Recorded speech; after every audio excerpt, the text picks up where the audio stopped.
감사합니다. 이 시간에 하나님 말씀은 요한일서 4장 9절 말씀입니다. 한 절 말씀만 보겠습니다. 신약 성경 요한일서 4장 9절 392면입니다.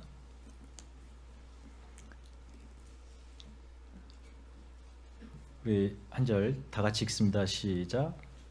하나님의 사랑이 우리에게 이렇게 나타난 바 되었으니 하나님이 자기의 독생자를 세상에 보내심은 그로 말미암아 우리를 살리려 하심이라. 아멘. 한 절이니까 하나님의 사랑이 우리에게 이렇게 나타난 바 되었으니 하나님이 자기의 독생자를 세상에 보내심은 그로 말미암아 우리를 살리려 하심이라. 성탄절 그 을에 우리가 보는 본문과 다른 어떤 구절을 좀 선정해 보았습니다. 우리 옆에 분들과 이렇게 인사합시다. 메리 크리스마스. 메리 크리스마스. 너무 뻔한 인사인가요? 우리가 멕시코를 선교하니까 에스파뇰로 한번 합시다. 펠리스 나비다. 펠리스 나비다. 스페니쉬로 펠리스 나비다. 더 이상 요구하면 이제 모르고 올해도 어김없이 이렇게 성탄절이 찾아왔네요. 특별히 장로님 기도해 주신 것처럼 마지막 주일 성탄주일인데 또 주일입니다. 이런 날이 7, 8년에 한 번씩 다가오는 것 같은데 참 진부한 질문인 것 같지만 그렇게 한번 시작해 보겠습니다. 여러분에게 성탄절은 어떤 의미로 다가옵니까? 올 한 해 12달 힘차게 달려온 자기 자신을 위로하는 그런 시간입니까? 그리고 이웃과 친구와 함께 이렇게 따뜻한 시간을 선물을 주고받고 식사를 나누는 그런 교제의 시간으로 위로의 시즌입니까? 그것이 무엇이든지 간에 이 시간은 우리 모두에게 선물과 같다라는 생각을 한 주 동안 해보았습니다. 선물 같은 시간. 선물은 누군가 주는 사람이 있고 받는 사람이 있고 그 내용이 있지 않습니까? 그래서 이 시간은 우리 모두에게 선물 같은 시간이다라는 거죠. 그러나 세상 사람들처럼 그렇게 위로하고 즐기며 들뜬 분위기에서 성탄절을 그냥 매년 오는 행사처럼 보내기에는 너무나도 큰 선물 같아서 우리는 그 선물의 의미를 좀 되새길 필요가 있다라고 생각합니다. 예전에는 성탄절이라고 하는 이 무대 위에 메인 캐릭터인 주인공 예수 그리스도가 늘 중심에 계셨던 것 같은데 역사를 지나오면서 점점 그 메인 캐릭터가 백그라운드가 되더니 이제 오늘날 성탄절에는 아예 무대에서 예수가 퇴출당하여 오직 그 주인공인 예수 자리를 산타가 대신하고 아름다운 성가의 노래가 이 가고 혹은 이런 성탄절의 그런 노래들로 채워지고 엄숙하고 또 이런 경건한 분위기가 들뜨고 가벼운 이런 축제의 분위기로 대체되고 있는 것 같습니다. 성탄절에 정작 예수가 보이지 않는다는 거죠. 여러분의 성탄절은 어떻습니까? 오늘 성탄주일을 맞는 저와 여러분만큼은 우리의 이 시간의 주인공이 예수 그리스도이어야 되지 않겠습니까? 그러나 주인공일 뿐 아니라 더 큰 의미로 이 성탄절이 우리에게 주는 그 메시지가 무엇인지 다시 한번 새기는 특별한 시간이 되어야 될 것입니다. 한 주 동안 이 성탄주일을 준비하면서 아까도 말씀드린 것처럼 선물이라는 단어가 계속 머리에서 떠나지 않았습니다. 제가 선물을 받고 싶어서 그랬을 수도 있고 근데 계속 떠나지 않았는데 보니까 선물이 무엇인가 라는 것에 대한 묵상이 됐습니다. 우리가 신앙생활 하면서 하나님 앞에 참 올 한 해도 하나님 이거 해주세요 저거 해주세요 라고 선물을 요구하는 기도를 참 많이 드렸구나 라고 생각했습니다. 그런데 생각해 보니까 정작 가장 소중한 선물은 우리에게 하나님 그분이셨어요. 그래서 선물을 계속 묵상하게 됐던 것 같습니다. 하나님이 선물을 보내시는 분 맞습니다. 그런데 하나님은 그 선물을 보내시면서 무엇을 담냐면 이걸 받으며 내가 너의 최고의 선물이라는 것을 고백하기를 원한다. 그 고백을 기대하시는 것 같아요. 하나님이 여러분의 최고의 선물이다. 그래서 이 성탄절에 우리가 묵상해야 될 것은 바로 그런 것 아닌가. 하나님 자신이 우리 인생의 최고의 선물로 오신 시간, 사건, 이게 곧 성탄절입니다. 동심을 파괴하기 싫지만 12월 25일이 예수님의 생일이 아닙니다. 생일일 가능성은 365분의 1이에요. 그러나 정확히 생일이라고 말할 수는 없습니다. 하나님께서는 늘 이렇게 선물을 주시는 분이다라는 것이 성경을 통해서도 확인이 됩니다. 구약에 보면 하나님은 늘 자기 백성 이스라엘을 사랑하셔서 그들에게 선물 보내기를 멈추지 않으십니다. 못난 형들에게 요셉은 질투의 대상이 되잖아요. 그래서 그 요셉이 결국 형들에게 팔려 애굽으로 갑니다. 그런데 결국에는 이 요셉이 자기 형들과 가족을 구원해주는 선물 같은 인물로 짠하고 등장하잖아요. 시편 105편 17절에 보니까 그가 한 사람을 앞서 보내셨으며 요셉이 종으로 팔렸도다. 여기서 그는 하나님이시죠. 하나님이 한 사람을 앞서 보내주셨답니다. 선물이죠. 형들의 손에 팔려 넘어간 것 같았지만 그렇게 해서 죽어버린 줄 알았는데 하나님의 계획 속에서 이스라엘, 야곱, 그의 패밀리를 모두를 살리는 구원의 선물로 다가온다. 요셉이 바로 하나님의 선물이었습니다. 430년 애굽 종살이하던 이스라엘, 그들을 구원하시려고 하나님이 모세를 부르시죠. 그리고 모세에게 그렇게 말씀하십니다. 모세야, 내가 너를 애굽 왕 바로에게 보내어 내 백성 이스라엘을 구원해 내리라. 이스라엘 백성들에게 모세는 선물이었습니다. 최고의 선물이죠. 그 고단하고 저주받은 삶의 현장에서 구원을 해내는, 빠져나오게 하는, 운명을 바꾸는 그런 존재로 다가온 하나님의 귀한 선물이었습니다. 마지막 양식을 놓고 그거 먹고 죽으려고 하는 모자가 있습니다. 시돈 땅 사렙다 과부와 그의 아들입니다. 그에게 하나님이 선물 같은 존재를 보내시잖아요. 선지자 엘리야입니다. 사렙다 과부의 그와 같은 벼랑 끝에 몰린 삶의 현실은 이스라엘을 상징하겠죠.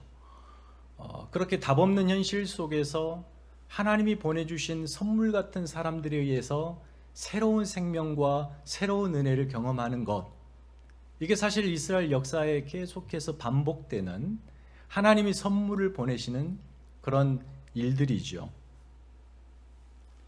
영적으로 가장 암울했을 때, 답이 없었을 때 그들을 외면하지 아니하시고 하나님은 사사들을 보내시고 선지자들을 보내십니다.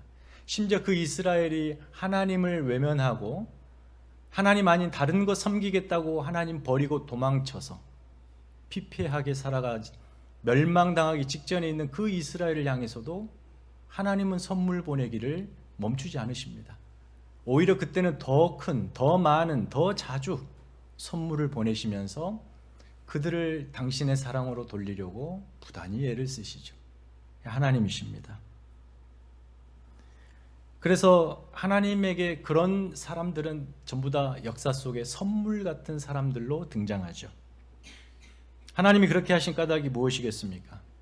유일한 한 가지, 이스라엘을 사랑해서이고 그 이스라엘이 하나님 앞에 행복해지기를 바라셨기 때문입니다. 그래서 그렇게 끊임없이 사람을 보내시고 누군가를 보내서 선물을 보내셔서 살려내시는 하나님의 그 열심의 근거는 바로 사랑이었습니다. 자기 백성을 사랑하시는 하나님이시죠. 그래서 하나님이 보내시는 선물은 다름 아니라 하나님 자신을 대변하며 하나님의 사랑이었습니다. 하지만 구약에 선물로 또 하나님의 사랑으로 보냄받은 그 대상들은 전부 다 하나님의 대리자들이었어요. 하나님을 이제 상징은 했습니다만 하나님은 아니었죠. 그런데 하나님 자신이 친히 선물로 이 땅에 등장하시는 사건이 있습니다. 그것이 바로 예수 그리스도의 성육신 탄생입니다. 하나님의 최고의 사랑, 최고의 선물, 하나님 자신이 인간 안으로 들어오신 예수 그리스도, 하나님이 직접 선물로 오신 사건이죠. 성탄절, 이렇게 성육신 하면 우리는 우선 예수님께서 인간의 몸으로 이 땅에 태어나셨다, 그걸 묵상합니다. 중요하죠. 그러나 그보다 앞서서 사건이 있습니다. 하나님이 자신의 독생자 예수를 세상에 보내시는 것이 먼저 있습니다. 선물을 보내시는 사건. 그래서 오늘 우리가 읽었던 본문에도 보듯이 하나님이 자신의 독생자를 세상에 보내심은 이렇게 나오죠. 그랬기 때문에 그 앞구절에 그가 우리에게 이렇게 나타나신 바 되었다 라는 구절이 성립되는 거죠. 그 보내신 독생자를 사도 요한은 하나님의 사랑으로 요한일서에서 쭉 정의하고 있습니다. 구약에서 하나님이 이스라엘을 위하여 사사들, 선지자들, 왕을, 제사장을 보내신 그것들도 사랑인데, 신약에서 하나님이 인류를 위하여 자신의 아들, 독생자, 자기 자신과 같은 예수 그리스도를 보내신 것은 그야말로 최고의 크신 사랑, 그 크신 사랑이죠. 그렇게 우리 모두는 그 하나님의 최고의 사랑, 최고의 선물, 하나님 자신인 독생자 예수를 받은 자들이에요. 믿으십니까, 여러분? 이 받았다라고 하는 증거가 오늘 본문에 우리에게 나타난 바 되었다. 거기 우리에게라는 것은 우리 가운데라는 말이에요. 우리 가운데. 여러분이 바로 하나님이 여러분 삶 가운데로 들어오신 사건이 성육신이고, 우리가 성탄절에 기억해야 할 첫 번째 주제인 것이죠. 하나님이 우리 가운데 들어오신 이 사건 성육신은 대단히 놀라운 신비예요. 이거 유일무이한 사건이죠. 하나님이신 그분이 피조물 가운데 들어오신다. 이건 도저히 인간의 이성으로는 이해될 수 없는 것들이에요. 시간을 창조하시고 공간을 만드신 하나님께서 시간과 공간 안으로 들어와 스스로를 가두신 사건, 우리와 같이 되시려고, 그것이 성육신이죠. 말이 안 됩니다. 창조주 하나님께서 우리의 이 좁디 좁은 인생 안으로 어떻게 들어오신단 말인가? 논리로는 설명이 불가한 거죠. 하지만 불쑥 이렇게 우리 안에 들어와 버린 그 사랑을 경험한 자들은 그것이 무엇인지 압니다. 그 모순 속에 담긴 크신 사랑의 의미를 알아요. 그리고 그 사랑이 비록 처음은 희미한 것 같고 만져지지 않는 것 같은데 점점 신앙이 자라고 하나님과 동행하는 연수가 더하면 더해질수록 그 사랑이 얼마나 구체적이고 실제적인가를 깨닫게 됩니다. 높고 높은 하나님이 가장 낮은 인생들을 찾아오신 사건이죠. 역사 속에 간혹 세상을 깜짝 놀라게 하는 사랑 이야기가 있습니다. 그중 하나를 꼽으라 하면 이 지금 소개하는 이야기가 될 것 같습니다. 1936년 12월 11일 BBC 라디오 방송에 한 남자의 음성이 영국 전역을 발칵 뒤집어 놓았습니다. 그는 이렇게 라디오에 이야기했습니다. 나는 사랑하는 여인의 도움 없이 내 의무를 다할 수 없습니다. 평범한 사람이 이렇게 얘기했다면 누가 그런가 보다 하고 지나쳐버릴 문장 아닙니까? 평범한 문장이죠. 그런데 이 말을 누가 했느냐가 중요합니다. 이 말을 누가 했는가? 당시 국왕이었던 에드워드 8세의 입에서 나왔기 때문에 영국과 세계가 뒤집혀진 것입니다. 그를 주목한 거죠. 그 다음 이어지는 그의 발표의 요지는 이런 거였습니다. 사랑하는 여인과 결혼을 해야겠기에 나는 지금 이후로 왕직을 내려놓습니다. 왜냐하면 그 사랑하는 여인과의 결혼을 왕실, 보수적이었던 왕실이 반대했고 국교인 교회가 반대했고 그 다음에 의회가 반대했어요. 그 당시 총리였던 처칠만이 동의를 했다고 하는데 모두가 반대했습니다. 그래도 결혼을 하겠다고 이 국왕직을 던져버리고 있는 순간입니다. 납득이 가지 않죠. 자연스레 이 에드워드 8세가 그토록 왕직을 던지기까지 사랑하는 여인이 누구였는가에 세계가 관심을 갖기 시작한 거죠. 그 여인은 다름 아닌 이름이 불리는 심슨 부인이라고 불립니다. 그녀는 왕실과 전혀 무관한 사람이에요. 귀족도 아니었고 더욱이 영국인도 아니었어요. 미국인입니다. 그의 남편이 있습니다. 남편 이름이 심슨인 거예요. 사업가였죠. 그의 부인이었습니다. 월리스 워필드라고 하는 여인의 이름이. 사진을 제가 찾아보니까 전혀 매력적으로 생기지 않았는데 뭐 제 기준이겠습니다만 그녀와 사랑에 빠진 거예요. 이 왕이. 결혼을 해야 되겠고 하니까 이제 때마침 이제 이혼도 했어요. 두 번째 이혼이죠. 주기 전부터 이 영국 국민들의 사랑을 한 몸에 받았던 왕입니다. 대영 제국이 여전히 살아 있었으니까 그 대영 제국의 찬란한 제 두 번째 페이지를 열 사람이라고 모두가 주목했고 사랑했고 그가 왕이 되는 것을 찬성했습니다. 기대했죠.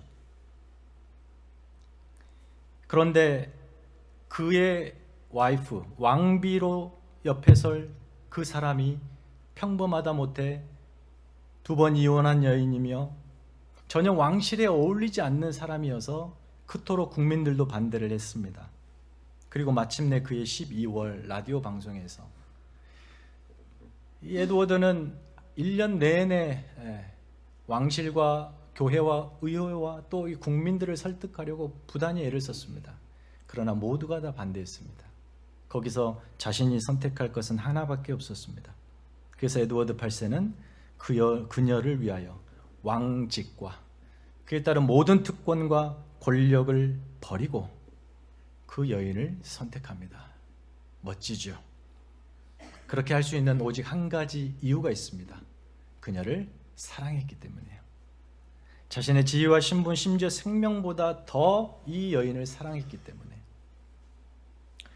그 선포 이후 6개월 후에 이 둘이 결혼을 해요. 아주 조촐하게 16명의 하객만을 두고 프랑스에서 결혼을 하고 평생을 평범한 사람으로 서로 사랑하며 프랑스에서 삽니다.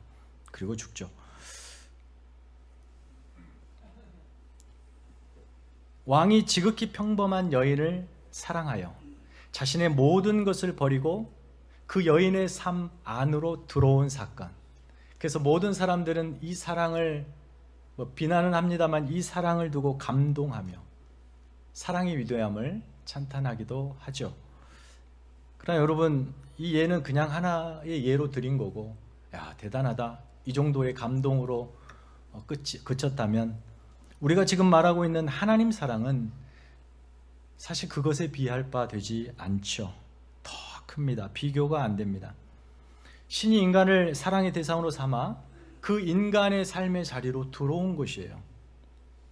성육신, 이런 개념은 당시 1세기 로마가 지배하는 그 로마 세계관에는 없던 개념이에요.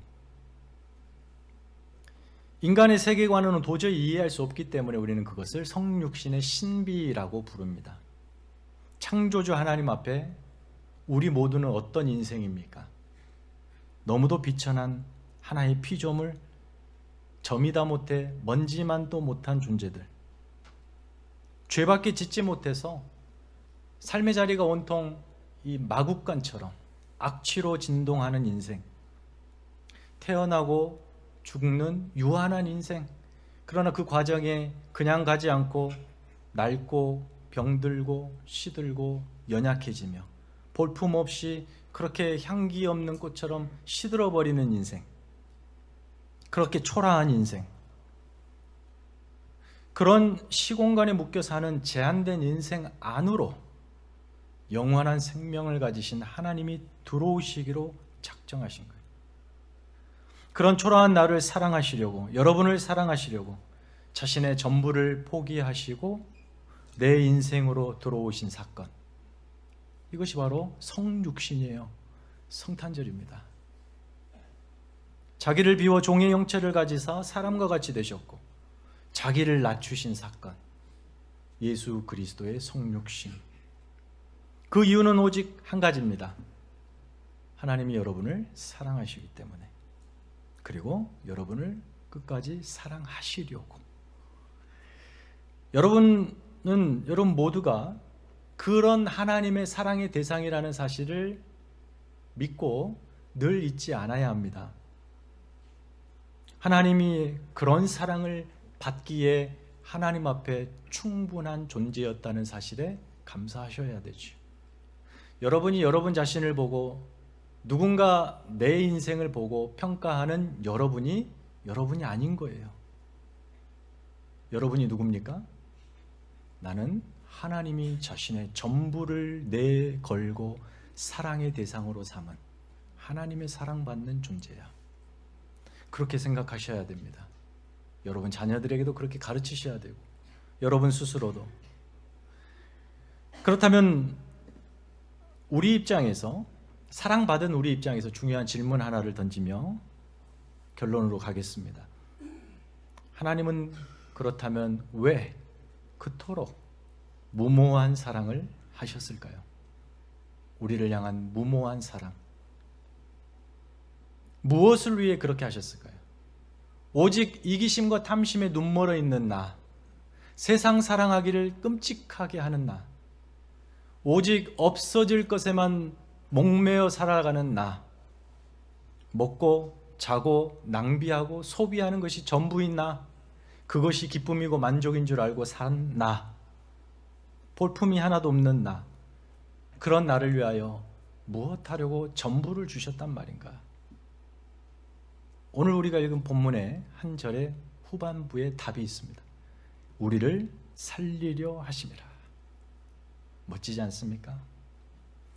여기 살리려 하심은 당연히 우리가 하나님 없이 살 때 죄와 사망 가운데 있었기 때문에 죄와 사망에서 끄집어내시는 구원의 의미의 살림일 것입니다. 그러나 거기서 끝나지 않아요. 사랑이 없어서 하나님을 몰라 세상밖에 사랑할 줄 몰랐던 우리에게 하나님이 들어오심으로 이제 비로소 하나님이 누군 줄 알고 사랑하는 방법을 배우고, 그래서 하나님을 사랑하며 사는 존재가 되게 하시려고, 살게 하시려고 그렇게 우리 가운데 들어오신 거예요. 이전에 내 안에 사랑이 없었기 때문에 사랑할 줄 몰랐습니다. 그러잖아요. 사랑받지 않은 사람은 사랑을 못하죠. 그러나 우리는 그 크신 하나님의 사랑을 받았기 때문에 하나님 사랑을 할 수 있는 자가 된 거죠. 사랑이 무엇인지, 어떻게 사는 것이 사랑하며 사는 것인지도 전혀 몰랐던 우리가 이제 하나님을 보고 하나님이 나를 향해 어떻게 사랑하신가를 보며, 아, 저렇게 사는 것이구나, 그렇게 하나님을 닮은 사랑받는 존재가 되는 것입니다. 에베소서 5장에도 그러므로가 나오죠. 그리스도께서 너희를 사랑하신 것 같이 너희도 사랑 가운데서 행하라. 그리스도의 사랑이 있었기 때문에 비로소 우리가 그 사랑 가운데 살아가는 법을 배우게 됩니다. 예수가 성육신하셔서 우리 가운데 들어오시고 그렇게 끝나버린 것이 아니에요. 이제부터 예수와 더불어 사는 사랑의 삶이 시작되는 거죠. 그래서 성탄절을 우리가 기억해야 될 것은, 우리가 예배 마치고 교육부서에서 사랑하는 우리 자녀들이 열심히 예수 탄생 날을 축하하며 기쁘게 그렇게 할 텐데, 하지만 그렇게 끝날 게 아니라 우리 아이들은 그래도, 저와 여러분은 바로 그분이 나를 위해 전부를 내어주시는 사랑을 보여주셨고, 내가 하나님 닮은 사랑의 존재가 되게 하기 위해서 여전히 내 안에서 사랑으로 역사하고 계시는 하나님을 보셔야 합니다. 그리고 그 하나님께 감사하고 내가 그런 존재가 됐다는 것에 감격하셔야 되죠. 하나님의 은혜, 하나님의 열심, 그 열심이 올 한 해 우리 이 자리에 있게 하셨고, 그 열심의 근거는 우리를 향한 하나님의 뜨거운 사랑이셨습니다. 하나님과 더불어 사는 사랑의 삶이 되기를 원하시도록 그토록 하나님은 최선을 다해 책임지셨습니다. 이런 말이 있습니다. 사랑이란 하나를 주고 하나를 받는 것이 아니고, 두 개를 주고 하나를 돌려받는 것도 아니고, 9개를 주고 하나를 주지 못한 그것에 안타까워하는 마음, 그게 사랑이래요. 이 참 들어맞는 참 좋은 말인데, 들어맞는 것은 부모의 사랑인 것 같아요. 부모의 심정이 그렇죠. 9을 다 줘도 마지막 하나까지 더 주고 싶어서 안타까워하는 것이 부모잖아요. 대단한 사랑입니다. 이 지상에서 인간이 경험할 수 있는 최고의 사랑입니다. 그러나 여러분, 그것과 비교할 수 없을 만큼의 큰 사랑, 지금 하나님 사랑은 어떤 사랑이냐면 전부를 다 주시고도 안타까워하시는 사랑이에요. 그 안타까움은 무엇 때문에 안타까워하시냐면, 내가 전부를 다 주었음에도 불구하고 그 전부를 받은 그가 사랑하는 존재로 살아가지 못할 때, 그럴까봐 끊임없이 그것을 상기시켜 주시며 더 필요한 은혜를 부어주시며 사랑을 부어주시며 내가 그런 존재라는 것을 깨닫도록 쉬지 않으시는 열심, 그게 하나님의 사랑이죠. 생각해 보십시오. 누구나 모든 순간을, 그게 슬픔이 됐든 기쁨이 됐든 고통이 됐든 또 즐거움이 됐든, 모든 순간을 내가 가장 사랑하는 사람과 함께 하고 싶어 하실 겁니다. 그러지 않겠어요? 그 순간은 그 사람이 옆에 있었으면 좋겠죠. 가장 사랑한다면. 하나님이 여러분을 가장 사랑하시고, 그래서 여러분의 모든 인생의 한 페이지 한 페이지, 시간마다, 공간마다 거기 여러분과 함께 계시기를 소망하십니다. 하나님 그렇게 하시죠. 그런데 문제는 뭡니까? 우리가 그렇게 대우하지 않는 것이 문제죠. 간혹 성도님들이 이런 말을 하시는 걸 자주 듣습니다. 어떤 일을 했을 때 수고하셨습니다 그러면 이렇게 이야기합니다. 다 하나님이 하셨습니다. 때로는 그게 공허한 말로, 내용 없는 그냥 그런 말로 들릴 때가 있는데요, 근데 그게 진짜라면, 그 고백이 사실이라면 이건 엄청난 고백인 것이죠. 그 모든 일을 하나님이 함께 하셨다는 고백이 무슨 의미입니까? 매 순간 나는 하나님과 동행하고 있습니다. 내가 가장 사랑하는 하나님과 나의 매 순간을 함께 공유하고 있습니다. 그 말 아니겠어요? 그래서 대단히 믿음 있는 고백입니다. 하나님이 다 하셨습니다. 그렇게 사는 성도의 삶의 원천은 바로 하나님의 말씀이죠. 말씀이 곧 하나님이시기 때문입니다. 이 말씀 속에 하나님의 성품이 녹아져 있고, 그분의 사랑이 진하게 배어져 있고, 생명이 풍성하게 깃들여져 있습니다. 그래서 이 말씀을 통하여 우리는 하나님을 사랑하는 법을 배우며, 말씀을 통해 하나님과 아름다운 동행을 가능하게 합니다. 하나님의 말씀을 늘 가까이 하셔서 여러분의 매일매일의 성육신의 그 은혜와 감동이 있기를 축원합니다. 2023년도 말씀을 통한 하나님과의 아름다운 동행이 있기를 축원합니다. 제가 여러분에게 선물을 드리려고 합니다. 설교를 짧게 여기서 마치려고. 하나님의 말씀을 늘 가까이 하십시오. 여러분의 매일매일 하나님 계심을 실감하십시오. 그러기 위해서 아주 짧게 마무리 짓겠습니다. 그러기 위해서 여러분은 내년 2023년도에 제가 부탁을 드립니다. 신앙에 열심을 내십시오. 지금까지 한 번도 살아보지 않을 정도의 열심을 한번 내보십시오. 물론 여기에서의 열심은 여러분의 기계적이고 의무감에서 나오는 자기 열심이라는 건 아닙니다. 그런 열심이 아니라 하나님을 향한 자발적이고 헌신된 사랑, 자발적 열심 말이죠. 그러기 위해서 특별히 3가지 열심을 내십시오. 첫째, 말씀을 눈으로 읽는 일에 열심 내십시오. 여러분 요즘 글을 하도 사람들이 안 읽으니까 글을 잘 못 읽는데요. 글자를 몰라서가 아니고 이해가 안 되니까 못 읽는다는데, 이 말씀 읽기 매일 성경과 뒤에 이제 성경 읽기표, 이걸 여러분들에게 목자 목련을 통해서 파일로 나눠 드리겠습니다. 말씀을 눈으로 매일매일 읽으셔야 합니다. 이 일에 열심을 내십시오. 그 말씀과 더불어 호흡하는 거예요. 매일매일. 두 번째, 말씀을 귀로 듣는 일에 열심을 내시기 바랍니다. 말씀을 귀로 듣는다는 건 무엇이겠습니까? 바로 이 선포되는 예배의 자리를 사모하는 거예요. 그저 몸뚱아리만 가져오지 마시고 꼭 여러분 생각도 가져오시고 가슴도 가져오셔야 됩니다.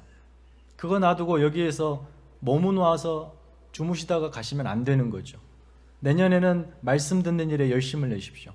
귀를 활짝 여시고 눈을 크게 뜨시며 말씀의 은혜를 사모하며 은혜 받는 시간으로 말씀 듣는 것을 열심 내시기를 바랍니다. 마지막으로 말씀을 삶으로 살아내는 일에 열심 내셔야 돼요. 이게 궁극적인 목적이죠. 그 말씀이 내 삶의 등불이 되고 기준이 되고, 그 말씀이 세상을 이길 능력의 말씀으로 내 삶 속에 확인되는, 그렇게 말씀으로 살아내는 거룩한 삶, 이것이 바로 하나님을 사랑하는 삶입니다. 장담하건대 여러분, 2023년도에 여러분의 인생에 반드시 어려움이 올 것입니다. 저주하는 것이 아니라 정말 그런 일이 있습니다. 그런 일이 여러분 하나님 믿으면 하나도 없습니다. 이건 다 구라입니다. 여러분, 진짜 어려운 일이 있습니다. 생각지도 못하고 예상치도 못한 길에 들어설 것입니다. 장담합니다. 그런데 여러분, 제가 더 장담합니다. 여러분이 이렇게 말씀과 동행하는 열심을 내시면 그 삶의 자리에서 하늘로부터 오는 하나님의 놀라운 선물이 끊이지 않을 겁니다. 그 삶을 이겨낼 능력이 될 것이고 길을 찾아낼 지혜가 될 것이며, 거기서 하나님의 사랑받는 자녀답게 늠름하게 서 있을 수 있는 담대함이 생길 겁니다. 그렇게 사시는 2023년 되시기를 축원합니다. 다 함께 일어서셔서 특별히 한 해를 마지막 주일로서 마무리하는 그런 기도로 하나님 앞에 감사의 기도를 드리십시다.